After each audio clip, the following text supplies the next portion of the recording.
Hello, good evening, and thanks for being with us tonight. Here on The Hill, I'm Blake Burman. This is The Hill on News Nation. A plan for peace in Gaza?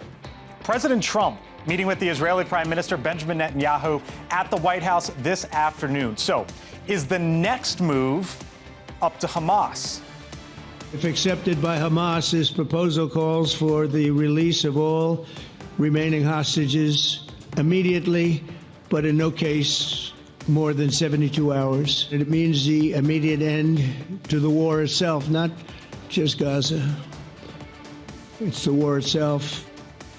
Plus, anti-ICE protests escalating in Portland as the state of Oregon sues the Trump administration over the National Guard deployment.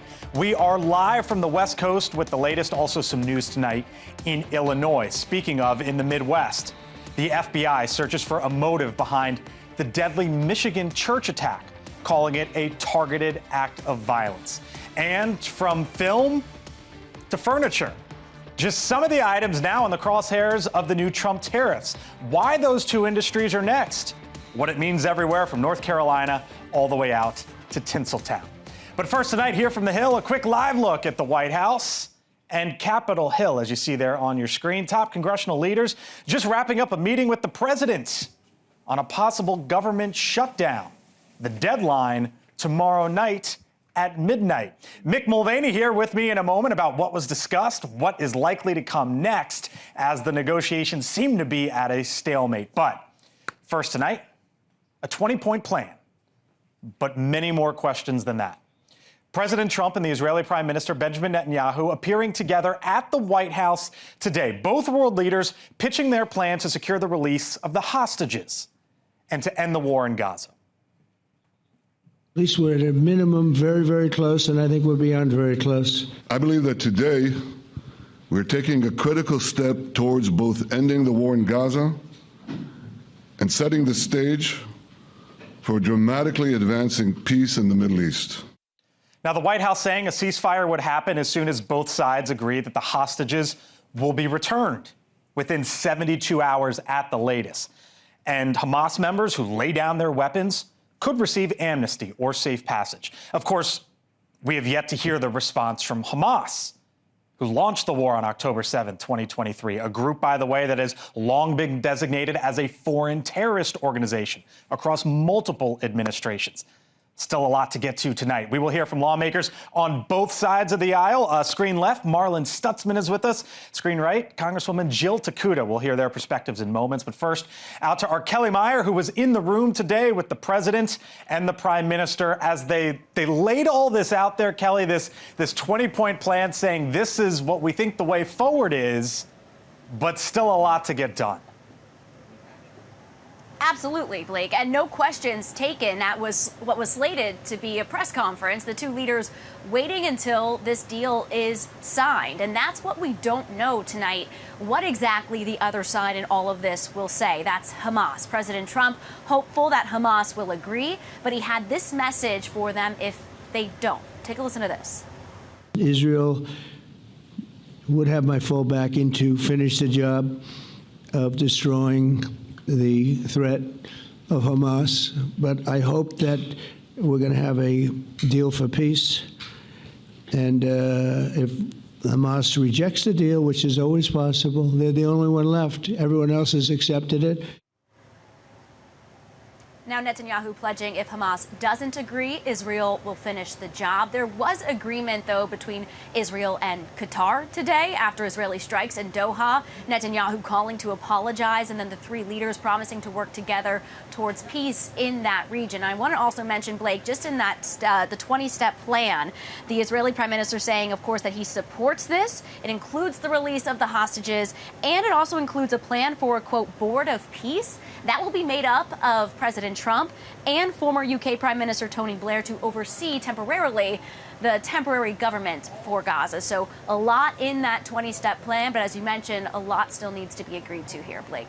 Indeed, our Kelly Meyer, live at 1600 tonight. Kelly, thank you. With us now, he is the Republican congressman from the state of Indiana, Marlin Stutzman, back with us once again here on the Hill. Congressman, thanks for being with us tonight.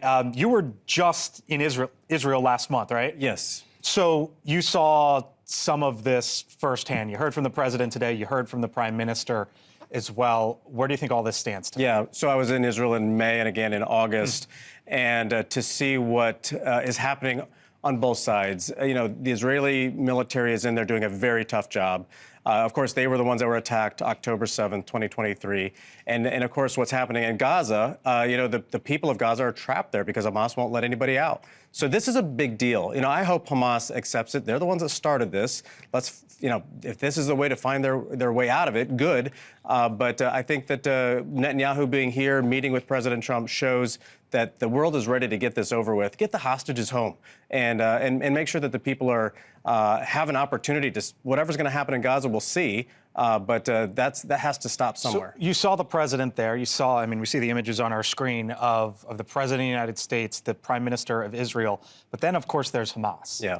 And what they make of this. What do you expect the response to be from them? Well, I hope they take it. It's only going to get worse for them. We saw Israel, strike in Qatar where they thought Hamas was at. Israel is going to make sure their hostages come home.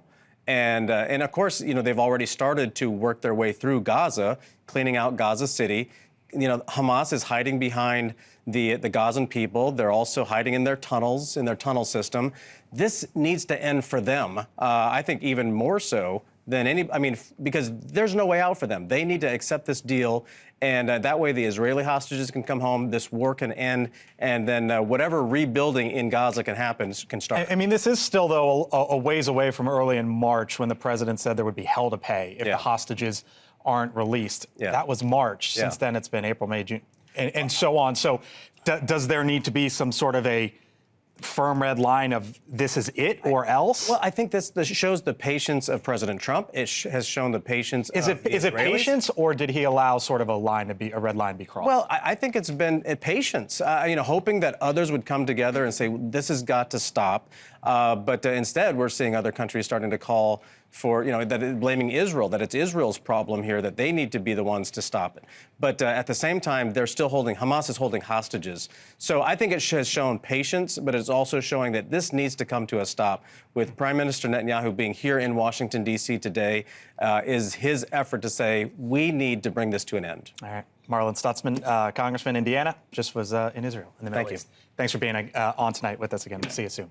All right, I told you we'd get to the other side of the aisle now. Congresswoman Jill Takuda from Hawaii sits on the House Armed Services Committee. With us once again, Congresswoman, nice to see you. Do you think this is close to an end? With less than 2 days until government shuts down here, we all want this to end. We also want to make sure that any resolution includes health care, the right to health care for all of our people. I live in rural and remote America, just like Congressman Stutzman does. And if you think about literally the millions of people whose lives will be on the line because they cannot afford the health care that they have been receiving. I hear you on the shutdown. I was pointing my question, though, to the president and the prime minister today, and their 20-point plan that they laid out, and whether you think the conflict there in the Middle East is close to an end. We have so many negotiations, right, going on at one time. It's been quite the day. I think we all want to see peace. We want to see an end to this genocide. My hope is that the president and Netanyahu will have room that if Hamas comes back and wants a discussion on anything, that there would be a willingness to have those discussions, sit-downs at common tables together. I think we've seen even within the federal government and the shutdown situation alone, if you just push a take it or leave it situation on people, they're more likely to rebuke it. And in this case, I just truly worry that the situation is being set up to just give Israel a green light to go ahead and continue the genocide on Palestinians. Why do you call it a genocide? I think there would be strong objection to that term given what happened on October 7th. I think when you're talking about over 16,000 lives lost, innocents, children, women, families, all in a desperate search to, yes, find Hamas that did, execute and kill over 1,000, Jewish people. At this point, I think it's almost 3 years ago at this particular point. It is very, very tragic. But take a look at what we're looking at right now. This is nothing less than a genocide, and we have to call it what it is. Is it incumbent upon Hamas to take this deal? I think it's incumbent on everyone to recognize that it has to be a discussion, and that if you're going to back an entity, a terrorist organization like Hamas, into a corner, then you kind of know what the outcome is going to be. And I think, again, I don't want this, as the president was saying, if they fail to accept the offer, then it's a green light for Netanyahu to go ahead and continue his basically his genocide on the people of this land. So I really, really hope that they understand that this has to be about what is best for people, what saves lives, what gets aid immediately into the region. People are starving. We've got famine going on. The situation is absolutely dire. It's been dire for the last 2 years. This has to stop. But it means we have to be willing to sit in common rooms together and not just hand edicts out, 20-point, 30-point edicts out. We have to be willing to talk about what's best for people. Jill Takuda is a Democrat from Hawaii with us tonight here on the Hill, both sides of the aisle, who you just heard from. Congresswoman, thank you. Thank you. All right. Meantime, over at the White House, President Trump meeting with the Vice President, J.D. Vance, and the leaders in the House and Senate for the first time in his second term, with the clock ticking to avoid a government shutdown on Wednesday. Republicans and Democrats both saying they still have big differences on how to fund the government. They must pass a bill by midnight tomorrow to avert a shutdown. We have very large differences on health care and on their ability to undo whatever budget we agree to. I think we're headed to a shutdown because the Democrats won't do the right thing. I hope they change their mind, but we're going to see. A Republican bill to extend current funding levels for 7 weeks passed the House earlier this month, but failed in the Senate. Democrats are demanding an extension of enhanced Obamacare subsidies. Republicans are opposed. With me now, Nick Mulvaney, NewsNation contributor, former Trump White House chief of staff.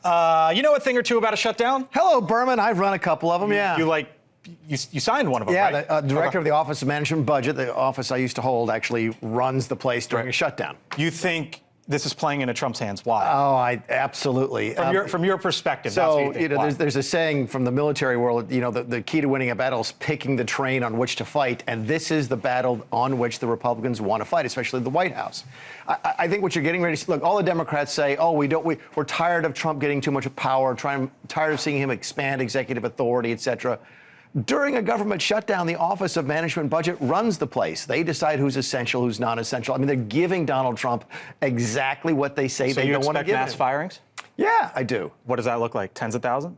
I would think. Listen, if you do a RIF, a reduction in force, correctly, you could do it. Typically, it's really, really hard to fire a federal worker because of work rules, because of union rules, all the types of things that make managers pull their hair out. But during a government shutdown, it gets a lot easier. If this was a Democrat in the White House, a Democrat-controlled Senate, Democratic-controlled House, would you be saying, they run Washington, figure it out? Probably. But keep in mind, that's what you have to say, and that's what everybody has to say. Right, for the that's what they're going to say. But I mean, look, you have to have 60 votes in the Senate. I hate the rule, but it is the rule. You have to have 60 votes in the Senate to fund the government. So do you give Chuck Schumer a little bit of credit for saying, you know what? You need me. And it seems like for the first time he might be standing up against Trump. But see, that's what I think they don't understand, because when they say they don't need him, because they don't want him, because I think they're happy with the shutdown. Again, I think they figure they can run the government more efficiently than Congress can, which is what happens during an appropriation process. So no, I don't think they need Chuck Schumer. I don't think they particularly want Chuck Schumer. I think they give it a deal they're willing to accept. But if he walks away, they are more than happy with that. Give me a number. If it shuts down, how many days? Well, the last one was 35, and one of the reasons we shut down was that we had a Republican Speaker of the House and a Republican Majority Leader in the Senate calling us every day to tell us what idiots we were, and that lasted 35 days. You taking the over or under on that? I'm taking over on 35. Wow, okay. Mick Mulvaney, back from his world travels. Thanks, nice to see you, buddy. Appreciate it. Catch you around this week. All right, still to come tonight here on the Hill, the FBI now looking for a motive in a deadly church attack in Michigan. This might be a familiar pain, but it hurts all the same. Governor Gretchen Whitmer asking the public to tone down the rhetoric after a gunman drives into a church and sets it on fire. Plus, next stop, Portland, Oregon. President Trump deploys troops to the Northwest. We are live on the ground with what they are seeing there tonight. And lights, camera, tariffs. Why is the president now going after Hollywood? Or is he trying to save it? We're back in 4 minutes. Other side of the break, I'm Blake Burman. I'll see you then.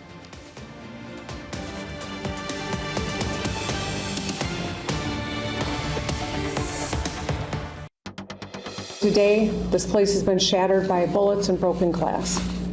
And this might be a familiar pain, but it hurts all the same. Every time. We cannot keep living our lives like this. Governor Gretchen Whitmer, Michigan, addressing yesterday's shooting at the Church of Jesus Christ of Latter-day Saints in Grand Blanc, Michigan. A man driving a truck into the church started shooting, killing at least 4 people, 8 others injured before that church was set on fire. The suspect, Thomas Jacob Sanford, killed by police officers at the scene. Investigators calling it a targeted attack. With me now, Ronna McDaniel. She is the former Republican National Committee chair and a native of the great state of Michigan. Nice to have you in. Great to be with you. I'm sorry we got to talk about this, but I know you have friends who are members of that church. Yes. What can you tell me tonight about how the folks there are going through and how they're dealing with it? Yeah, it's been a tough day. I'm from Michigan. Yeah. I was actually on my way to church when my brother called and said there's been a shooting at the Grand Blanc ward.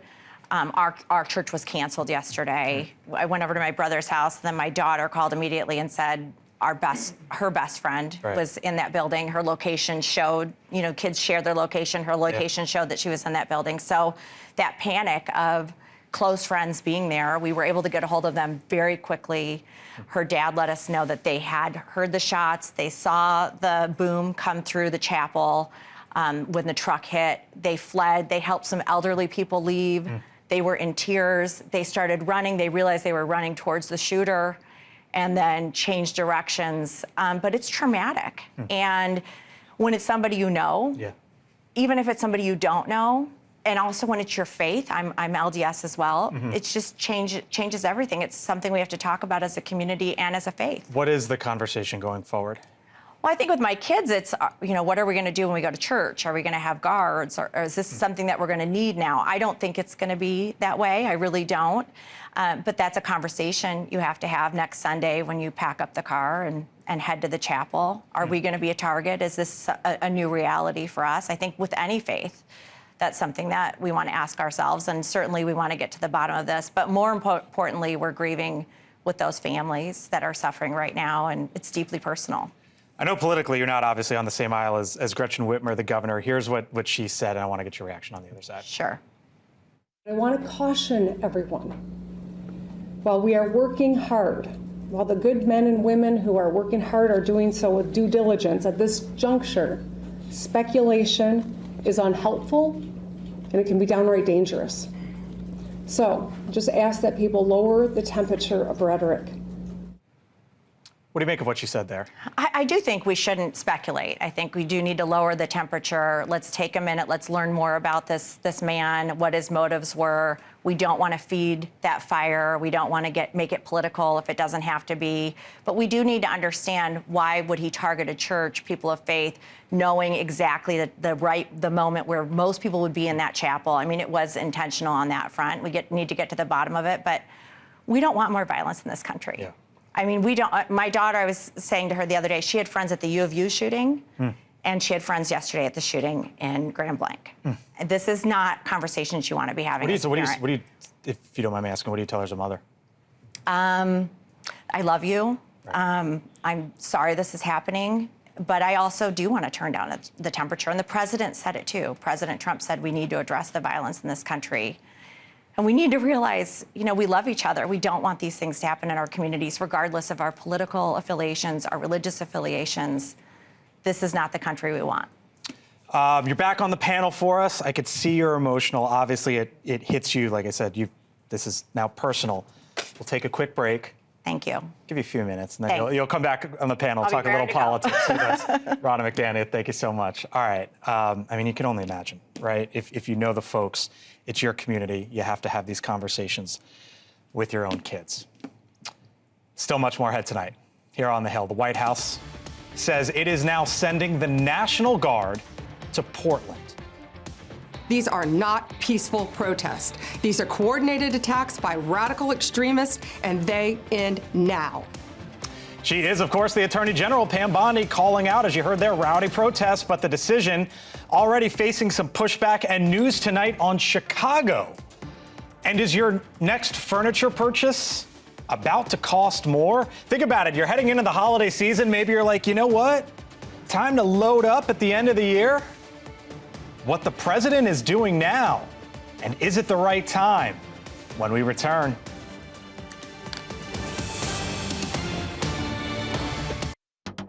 Just about 6:30 on the dot here in Washington, 3:30 in the afternoon out in Portland, Oregon, where President Trump is now deploying 200 National Guard troops to what he calls a war-ravaged city. The mission, protect ICE facilities and the ICE officers there that the president says are under siege by Antifa, the group that was just labeled as a domestic terrorist organization. Now, the city has seen chaotic anti-ICE demonstrations over the past few weeks amid the president's crackdowns. This is just some of the scenes here. Oregon responded by suing the Trump administration. Their state's Democratic governor arguing that the move is unnecessary. Contrary to President Trump's latest social media post, Portland is not war-ravaged. There's no insurrection, there's no threat to national security, and there's no need for military troops.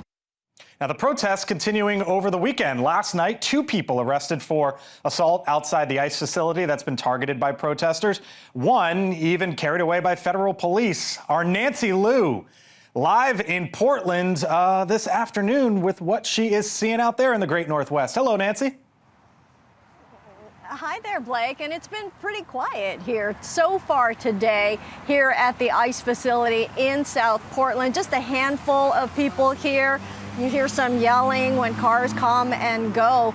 Things tend to heat up here at night. And in talking with a lot of Oregonians, there seems to be an eagerness to show the rest of the country that this city is not war-ravaged or a hellhole. However, the rest of the country keeps seeing images like this, regular, sometimes violent protests, which have become a norm here in recent months, and this weekend brought more of the same. Action limited, though, to this area around the ICE facility. Last night, more than 200 anti-ICE protesters out here. As you mentioned, Blake, there were 2 arrests, 1 guy dragged inside.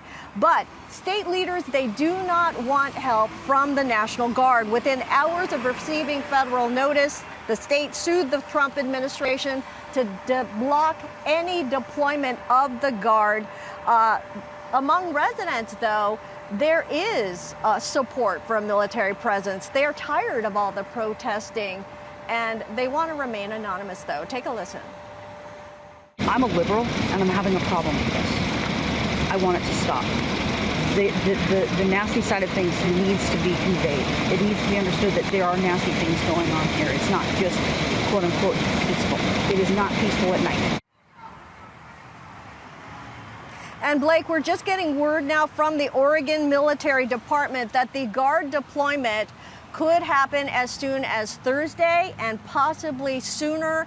We should note that the deployment of 200 is far less than the 4,000 that we saw deployed in Southern California. Blake? Yep, indeed. Our Nancy Liu live tonight. Nancy, thank you. It's also looking, by the way, that Chicago could be next for troops. The Illinois governor, J.B. Pritzker, with this announcement just a little while ago. Moments ago, the Illinois National Guard received word that the Department of Homeland Security has sent a memo to the Department of War seeking the deployment of 100 military troops to Illinois.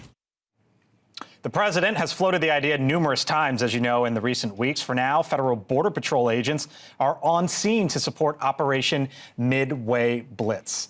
With me now, Ron Vitello. He is a senior advisor to Customs and Border Protection. Back with us once again here on the Hill. Ron, hello. Happy Monday. Thanks for having me on. You got a lot going on in your world. What can you tell me about what J.B. Pritzker said? Is that the case? 100 National Guard troops there to Chicago? Is that what we should expect? That's right. He has a choice to make, right? He can help allay the concerns of the front line that's down there and protect the people from those riots and those demonstrations that are out in front of that ICE facility there. And if he doesn't do that, then the president will send troops to make sure that that facility and the people who operate within it are safe. So is 100 just sort of like the opening number at this point in time? I believe that's right. What the deployment that's likely to occur is in order to protect those frontline federal officers who are doing their work, who are enforcing the law. Why Portland?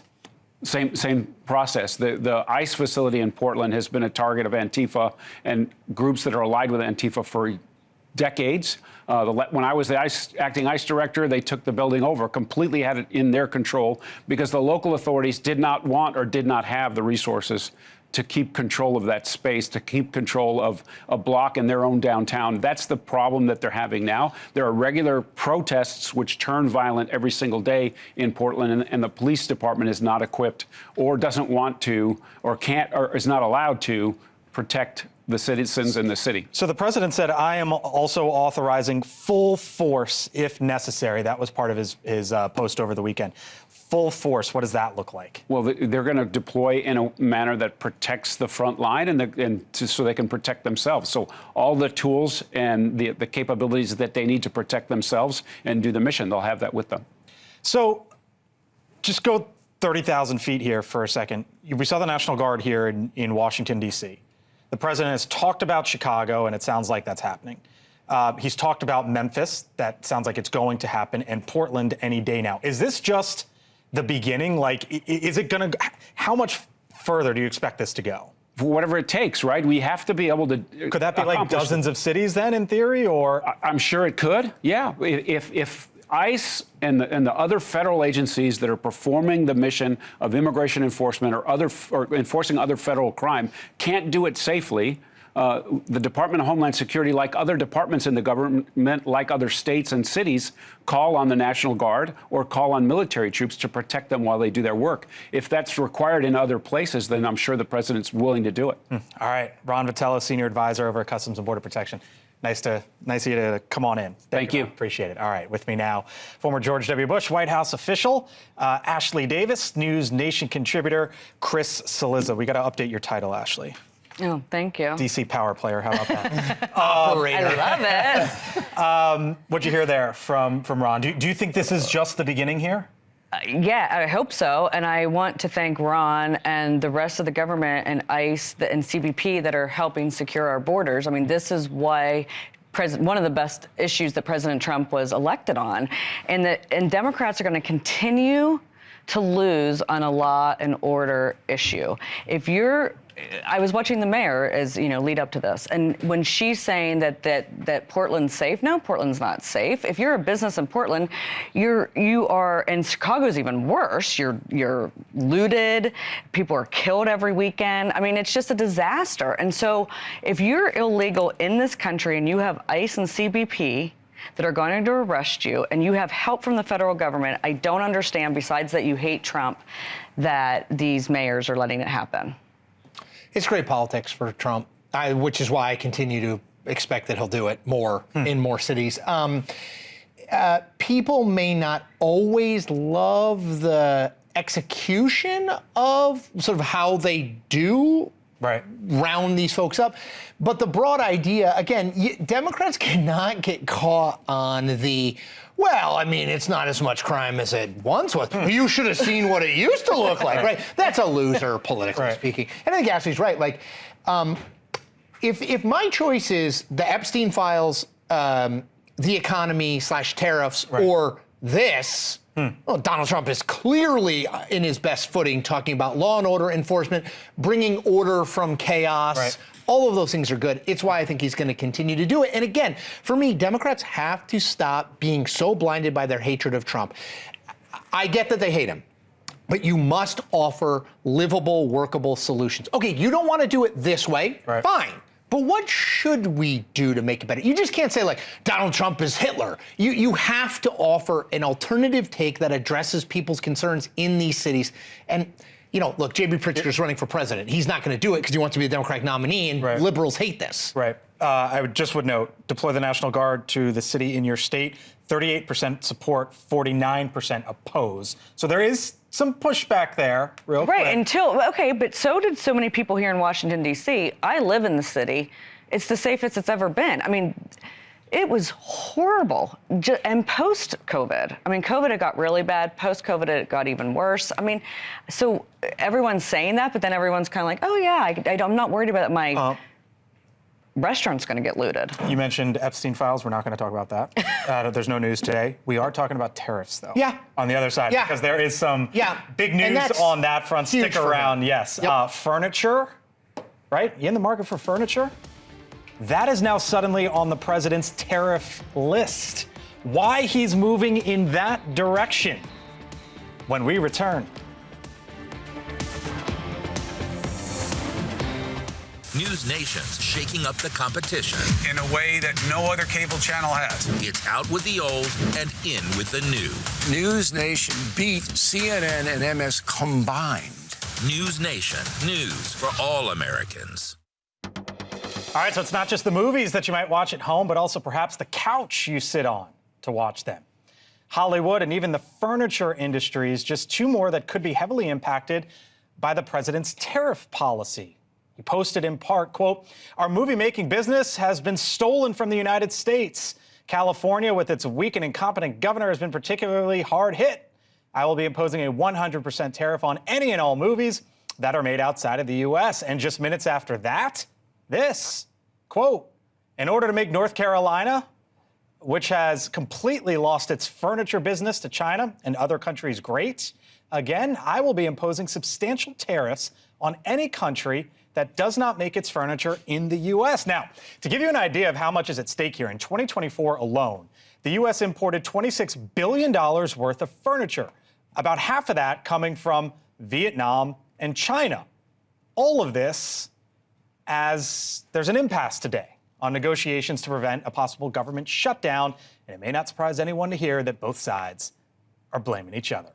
Full panel with me now. Joe Cunningham, former Democratic congressman from South Carolina. Ronna McDaniel back with us, former chair of the Republican National Committee. Ashley Davis and Chris Cillizza, both with me as well. Happy Monday to y'all. Nice to have you in. I gave your titles last segment. What the heck? I was told I would get my full intro. Folks know who you are. When you were running the RNC, if I had told you, Ronna, in 2017 that your party would be pro-tariff and picking winners and losers, you would have said, I was nuts, get him off the air, he doesn't know what he's talking about. Donald Trump was the president then, so I wouldn't have felt that way. But here it is, which is we're going to bail out the farmers with the tariff policy. I'm going to put tariffs on furniture heading into the holiday shopping season. Bold strategy. He helped the farmers in the last administration, and it's a big part of why he won Michigan, my state, a state that had knock on red for 30 years. And he came in and said, I'm going to protect auto jobs. I'm going to bring manufacturing back to your state. And it's why Macomb County and these blue collar workers came to Trump, and they're still there. And when you talk to them, they say, yep, these countries have been ripping us off for years. It's time that we do this. Furniture tariffs, good to go? Yep. I think that most Americans are going to be fine with this. They want jobs back in the U.S. and real wages are up. This is the other thing. $9 trillion in investment has come into this country since the tariffs. $9 trillion in new investment, and real wages have gone up for the first time in 26 months. That's what's happening. And I'm with her, and I think the tariff chatter is just like lost. I mean, people are just immune to it at this point. Oh, you think they're immune to it? I don't know about immune. But listen, we've had all this, the sky is falling, that he's going to impose all these tariffs. The sky has, I mean, you even have to agree with it. I mean, like, the economy's not horrible at all. I'm not saying it is. I get it, but listen. And I've been on TV more than anyone saying, pointing out when things are good and talking about it. Yeah. I just point out now that he's implementing this heading into the holiday shopping season. And when's it going to happen? There's no date. Yeah, I mean, I do think Ashley's right in that. I think sort of like people have baked in a little. When he first, you go back to the spring when he started talking about tariffs, people were like, wait, what? Like, this is going to increase our prices?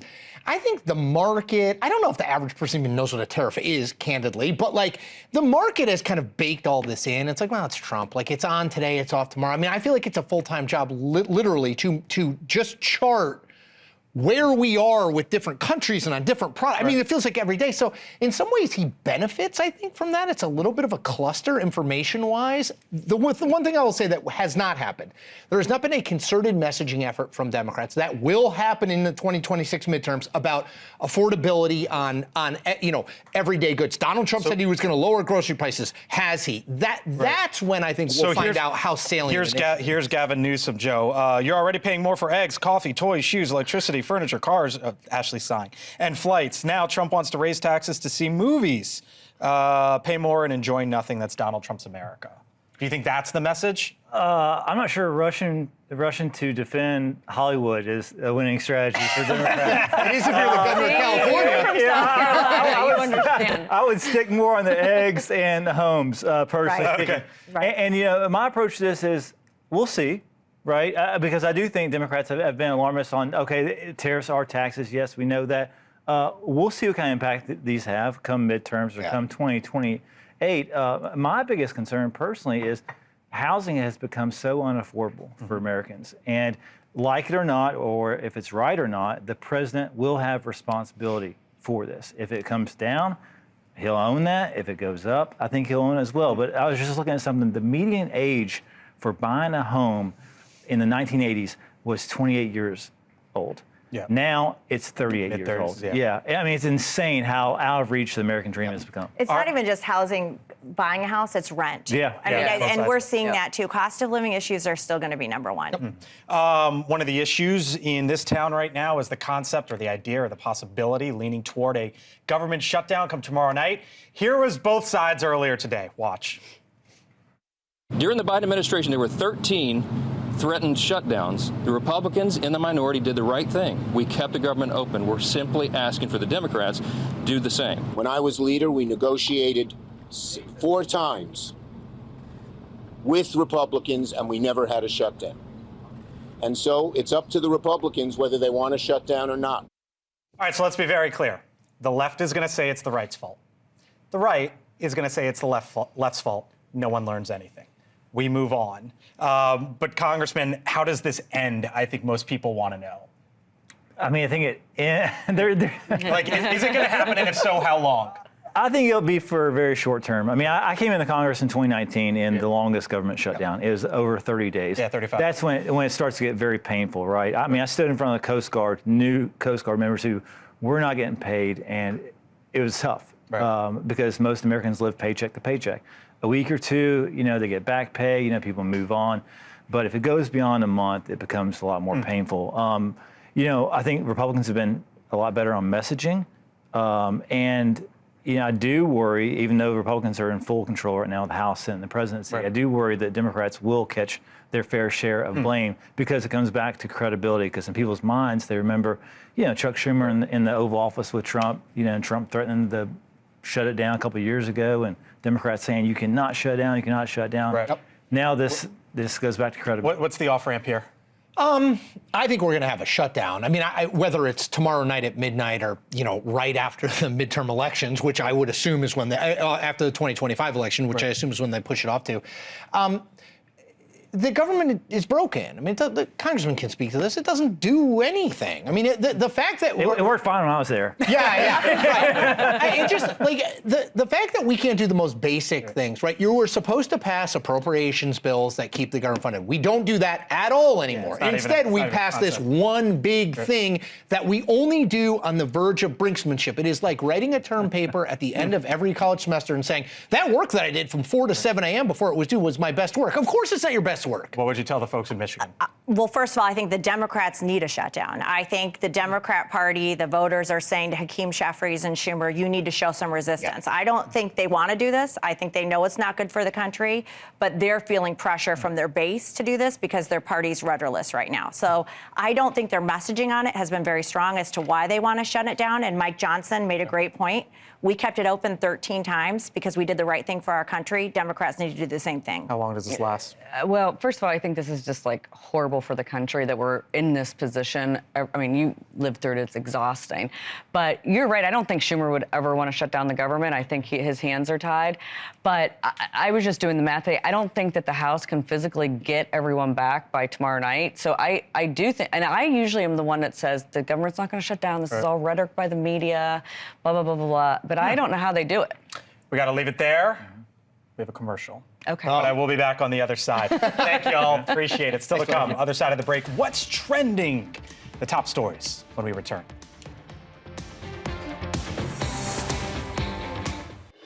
All right, if you're just getting home, time to check up on some of the day's top stories that are trending right now on thehill.com. This, of course, what we started the show with, that big meeting over at the White House. President Trump, Benjamin Netanyahu on a way forward, possibly in Gaza. And then how about this, getting a lot of attention? Bad Bunny named Super Bowl performer.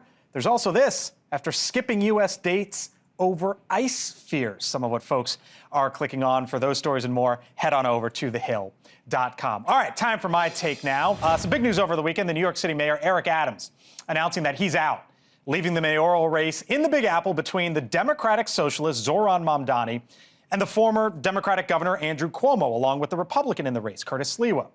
So this is a question that Hakeem Jeffries and Chuck Schumer are going to be asked. Who do you support? The socialist or the former governor who lost to the upstart in the primary? Now, endorsements in politics, they often mean little. There's probably very few New Yorkers who will turn out and vote because Schumer and Jeffries said so. But what this shows is some of the discomfort facing Democrats in the coming years if Mamdani were to win. For example, let me take you back to 2016. Remember when then candidate Trump was fresh and surging? Every Republican in or running for office at the time was asked if they support the new guy, gaining the attention. It doesn't seem much different from a decade ago, just a different figure and a different side of the aisle. Elizabeth Vargas reports coming up here in moments. She will speak with a man who survived that deadly Mormon church shooting in Michigan. That's Elizabeth in moments. I'm Blake Burman. See you tomorrow.